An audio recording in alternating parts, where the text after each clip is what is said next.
This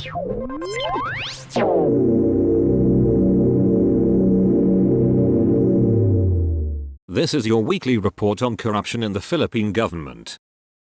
The Office of the Ombudsman has ordered the dismissal of Bourbon Vice Mayor Noel Datillas. The state's anti-graft investigating body found Datillas guilty of grave misconduct over the unauthorized release of a 570,000 pesos anniversary bonus and the illegal hiring of his wife under a contract of service. The Ombudsman imposed the penalty of dismissal from service with forfeiture of retirement benefits, perpetual disqualification from holding public office, and cancellation of civil service eligibility. A copy of the 22-page decision, promulgated on the 18th of July, 2025, was furnished to members of the media. The case stemmed from a complaint filed by Bourbon resident Emar Bascon Kiko, who accused official of releasing public funds without proper authorization and of employing his wife despite legal prohibitions. Records showed that in the 20th of March 19, Datillas, then mayor, approved the disbursement of 570,000 pesos as anniversary bonuses for municipal employees, granting 10,000 pesos each. However, the payment was made before the municipal council approved a supplemental appropriation ordinance covering the expense, the document stated. In turn, the Ombudsman ruled that Datillas violated sections 305, 321, and 344 of the Local Government Code, which govern the use and disbursement of public funds. It added that a municipal resolution cannot substitute for a legally required appropriation ordinance. The disbursement of public funds must have the corresponding legal basis and prior authorization through an ordinance, not merely a resolution. Portions of the Ombudsman decision read, the anti-graft body also found Datillas liable for illegally hiring his wife, Corazon Datillas, as a job order worker in the 20th of April 24, even though she had already reached the compulsory retirement age in the 20th of October 21. The Ombudsman noted that while the municipality's 2024 budget contained a line item for general services, it was too broad to specifically cover her hiring. Moreover,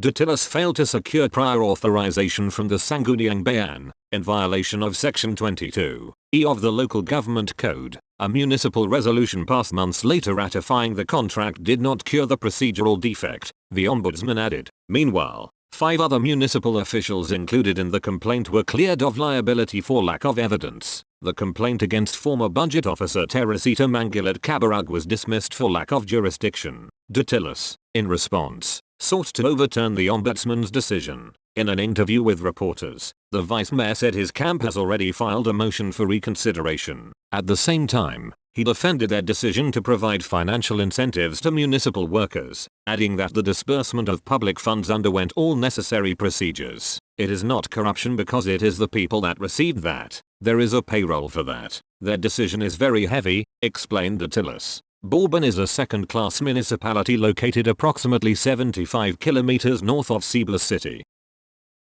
Police are investigating an alleged shooting incident that occurred shortly after midnight on the 16th of October at the ranch of Bukidnon 3rd District Board member Jose Miguel Fortich in Purok 12, Barangay San Jose, Quezon Town. The municipal government of Quezon has condemned in the strongest terms the incident that occurred around 12:15 am according to initial reports. Unidentified suspects fired multiple gunshots at Fortich and his family while they were attending a private gathering. Fortich immediately reported the incident to the Quezon Municipal Police Station, prompting Police Lieutenant Colonel Owen Nelga, the town police's officer in charge, to lead an investigation and launch pursuit operations to identify and apprehend the suspects. Authorities said no one was hurt in the attack. In a statement, the local government denounced the act of violence, emphasizing that it goes against the values of peace and safety that the town upholds. The municipal government of Quezon condemns in the strongest terms the alleged shooting incident involving board member Jomac Fortich and his family.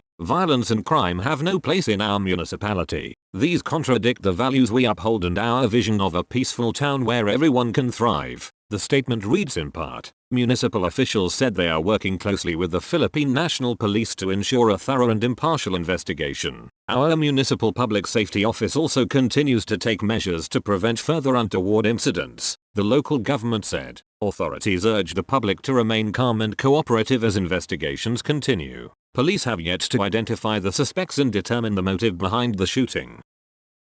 A barangay councillor and his live-in partner were gunned down in Barangay 21, San Nicolas, Ilocos Norte, on Sunday. Police identified the victims as barangay councilor Joshua Madamba, 26, and live-in partner, Eloisa Jean Pagaduan, 30, an online accounting staff. Investigation disclosed that the victims were eating at the porch of their house when two men on board a motorcycle arrived. The gunman alighted from the motorcycle and shot the victims several times, then fled. Madamba died on the spot due to multiple bullet wounds. Pagaduan was declared dead in a hospital. One person was wounded by stray bullet and taken to a hospital. One of the suspects, who turned out to be a police corporal, was arrested during the hot pursuit operation and is now under police custody. Recovered from the crime scene were 8 empty shells and 2 slugs for a caliber .45. The Ilocos Norte Police Provincial Office headed by Police Colonel Joe Malabiano said no special treatment will be accorded to the police officer who faces double murder and frustrated murder charges in court. Love triangle could be a motive in the incident, police said.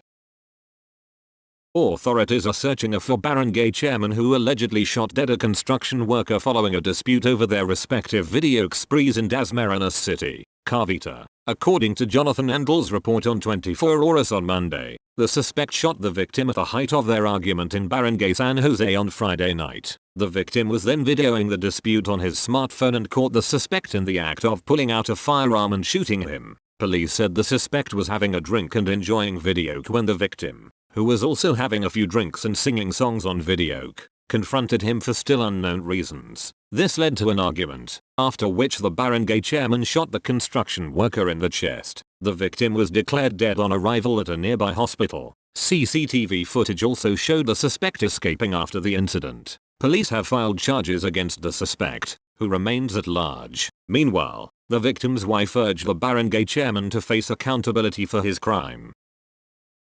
Authorities arrested 2 of the 3 suspects behind the murder of a village official in Basilan province on Tuesday, police said. Basilan Police Director Colonel Sarazad Umabong identified the 2 arrested suspects as Tolalang Akalor, 41, and LP Suratan, 32, both residents of Uncapucan, Basilan. The arrests were made just minutes after the suspects allegedly shot and killed Nadzri Terahin, 41, in a bus terminal in Barangay Malinis, Lamitan City at about 10:32 am. Investigation showed Terahin, an Islamic teacher and village councillor of Barangay Bagindan, Tipo, was waiting for his daughter, who was transacting in a nearby automated teller machine, when the suspects appeared and repeatedly shot him. Terahin was rushed to the hospital but was declared dead by the attending physician. The gunman, wearing a hooded jacket, fled aboard a pickup truck, while the other 2 fled on a motorcycle with no registered plate number. Responding police launched a manhunt, leading to the arrest of Akalol and Suratan.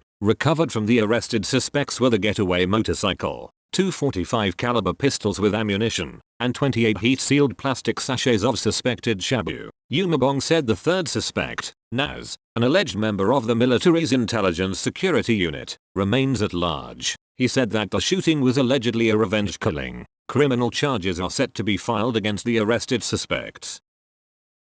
Former Ilocos Sur Governor Luis Chavit Singson faces a plunder complaint before the Office of the Ombudsman for allegedly approving the purchase of a property in Narvacan town that was overpriced by 100 million pesos in 2019 when Singson was its mayor. The Warriors of Narvacan, Incorporated, an organization advocating good governance and public accountability, on Monday lodged a complaint against Singson and 13 others, including a mayor, a former vice mayor, and former councillors of Narvacan. Singson, who served as Narvacan mayor from 2019 to 2022 and who has become more vocal in his criticism of President Ferdinand Marcos Jr.'s administration, called it a desperate diversionary tactic and a renewed smear campaign orchestrated by political detractors. The Warriors allege that Singson and the others conspired to defraud the local government of Narvacan by approving the purchase of a 99,974 square meter property from Western Textile Mills Incorporated at 149.96 million pesos. The group,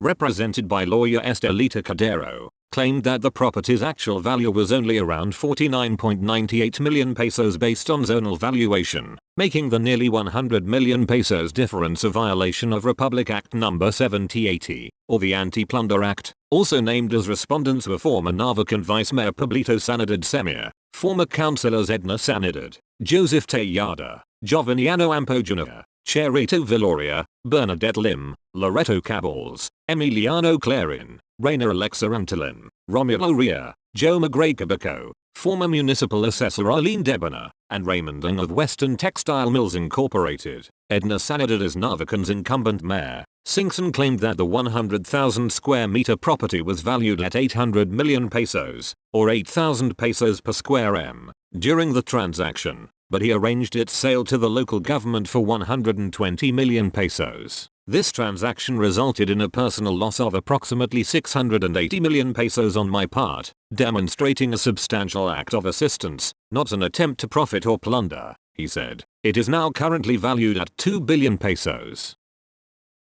The Philippine National Police began dismissal proceedings against a corporal, whom it did not name, for his alleged involvement in the killing of an Ilocos Norte barangay councilor and his partner. The attack on Kagor Joshua Bernardo, 26, and his partner Eloisa Bonilla, 30, took place last Sunday afternoon. The corporal was identified as one of the suspects and arrested by police later that evening, according to the PNP. Acting PNP Chief Lieutenant General Jose Malencia Nartates Jr. has ordered the start of the summary dismissal proceedings against a police corporal tagged in the killing of a barangay Kagor and his partner in a San Nicolas, Ilocos Norte, the agency said in a statement on Tuesday. Appropriate criminal and administrative charges will be filed against a police corporal assigned to the Tourist Police Unit of the Ilocos Norte Provincial Police Office, it added. The PNP further said its watchdog Internal Affairs Service will coordinate with the local police for an administrative investigation against the police corporal tagged in the case. Bernardo and Bonilla were eating with a certain Mark John Bernardo,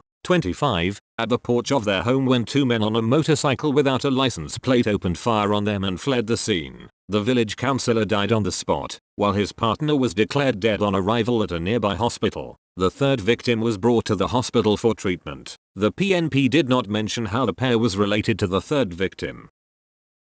He is out of public office but legal issues continued to hound him. Former Cebu City Mayor Michael Rama has been found guilty by the Office of the Ombudsman of oppression or grave abuse of authority for what the anti-graft court described as cruel and excessive reassignment of 4 city employees. Also found guilty of the same offense was City Assessor Maria Teresa Rosal. The Ombudsman's special panel of investigators ruled that Rama and Rosal went beyond their powers when they transferred regular employees from the City Assessor's office to other posts without valid grounds. City Assessor's office employees Filomena Achul, Maria Almaca Dianzan, Sybil Anibanez, and Chito de la Cherna filed the case against Rama and other city officials on the 23rd of February, 2024. They accused Rama and Rosal of grave misconduct, oppression, and abuse of authority for their reassignment in mid-2023, which the Civil Service Commission Regional Office 7 declared invalid and without legal effect. According to the Ombudsman, the employees were removed from payroll, denied salaries and benefits, and subjected to surveillance while being given no definite duties.